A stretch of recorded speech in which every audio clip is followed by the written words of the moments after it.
Hello all, with Will here on the Sepple Valley Railway with a sort of general update about a few of the things that have been changing or coming to the Sepple Valley Railway, including City of Bristol here.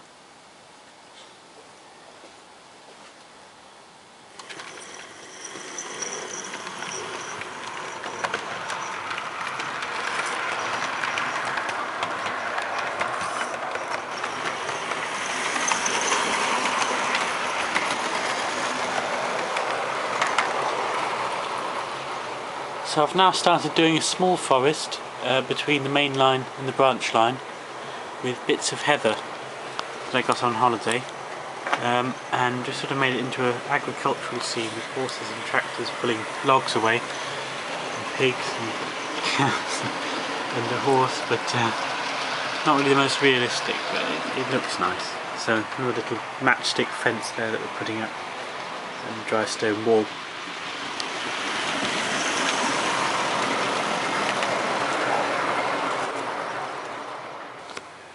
Just this morning I've put up this chicken enclosure with the tiny chickens I painted. And it's finally got a little home in there, and a rooster crowing right next to the station.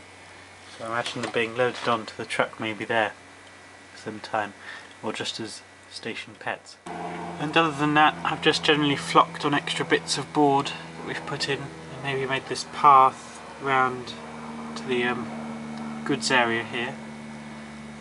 We've got a few more bits and pieces for the trucks, like matchsticks and barrels and crates and bits of wood, so they all provide an interesting load. We've also expanded our flock of sheep, so it's all out on the agricultural world on the Sepple Valley Railway. So there's even two little lambs there, and my imitation sheepdog, which is actually a cow. And other than the reflocking of lots of areas actually in a different style, we've got some dereliction of an old brake van here in bits and pieces, but we've just kind of redone a lot of the flock, as you can see all the way down there, to a slightly more lush green shade around off the board. So I think that looks really good. It's kind of static grass, flock, gravel and clump foliage. And I'm still wondering what to do with the hole in the board there. Whether to turn it into some sort of forest or whatnot, but it needs to kind of be fairly strong, whatever it is. But the most major update of all, of course, is the top loop. Right, so we've done it. The track is completed round the top loop, so we can follow it round in this direction.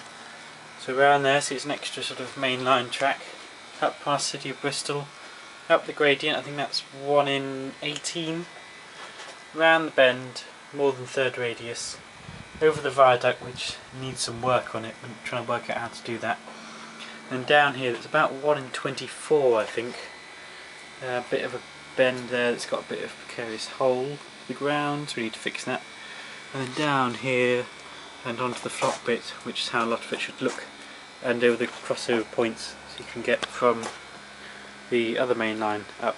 We only decided to put 1 in. We've also, because of that, had to do these retainer walls, which I need to get on with doing the brick effect on around there. Also stop engines coming off. Saved the Eurostar the other day, but on the other occasion it didn't.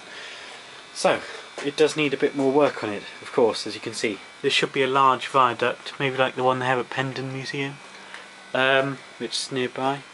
And there's a hole there, so I think I should put some wood over that there sometime, and then flock that up, and this should be where the little town is, coming around here and under there, around, and round there. That should be a street, so that should be nice. But it looks rather grand at the moment, so that's good fun, and the engine's managed up quite well, and should have it running round soon.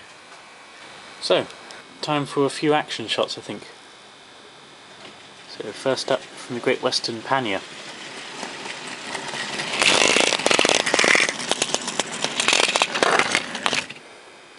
Yeah, it's great fun when it hits the camera and stops.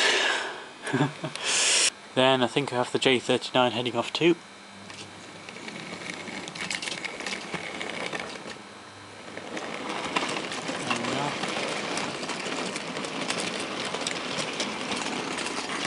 and of course City of Bristol leaving as well.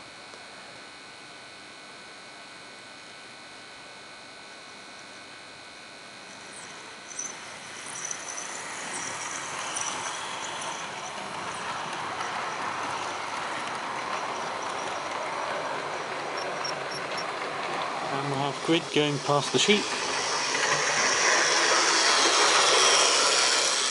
and into the siding. And last but not least, a nice double header from Grassington and Dauntless.